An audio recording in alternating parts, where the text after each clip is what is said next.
جنت وہ واحد شاندار جگہ ہے جہاں جانا تو سب چاہتے ہیں مگر جلدی کسی کو نہیں۔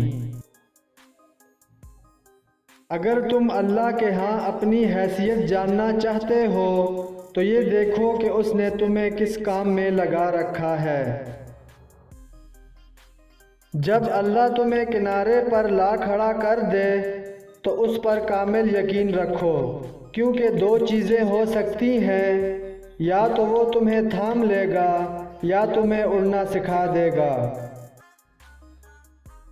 اللہ جب کسی کو اپنی طرف لانا چاہتا ہے تو اسے کسی کے ہاتھوں ضرور توڑتا ہے تاکہ اسے احساس ہو جائے کہ اللہ کی محبت کے علاوہ سب محبتیں فنا ہیں۔ 3 آدمیوں کی دعا قبول نہیں ہوتی: جو حرام مال کھاتا ہے، جو بکثرت غیبت کرتا ہے، جو مسلمانوں سے حسد رکھتا ہے۔ اللہ تعالیٰ آپ کے جسموں اور آپ کی صورتوں کو نہیں دیکھتا، وہ تو آپ کے دلوں کی طرف دیکھتا ہے۔ آزمائش میں اللہ اذیت دینے کے لیے نہیں ڈالتا بلکہ کچھ سکھانے کے لیے ڈالتا ہے۔ جتنی جلدی سیکھ جاؤ گے اتنی جلدی وہ دور ہو جائے گی۔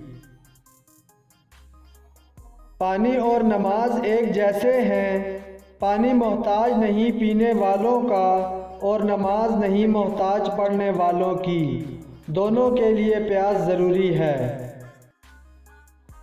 قرآن پاک کی خوبصورتی یہ ہے کہ آپ اس کے پیغام کو بدل نہیں سکتے، ہاں مگر وہ آپ کو بدل سکتا ہے۔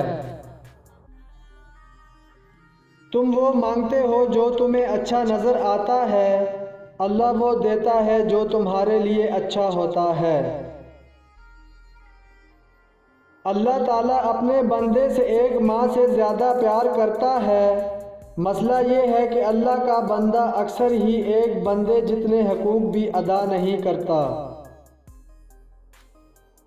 بچپن کی نمازیں یاد آتی ہیں جب نہ ثنا آتی تھی نہ ہی صورتیں، لیکن اتنا علم تھا کہ وہ سب کی دعائیں سنتا ہے۔ بدی کا موقع ہوتے ہوئے بدی نہ کرنا بہت بڑی نیکی ہے۔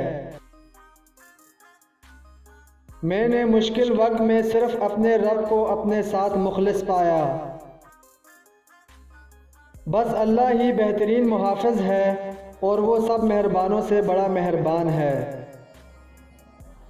لوگوں کے سامنے مسکراتے رہا کرو اور اللہ کے سامنے رویا کرو، کیونکہ دنیا مسکرانے والوں کو پسند کرتی ہے اور اللہ رونے والوں کو۔ عطا کرنے کے طریقے مختلف ہو سکتے ہیں لیکن میرا رب دعائیں رد نہیں کرتا۔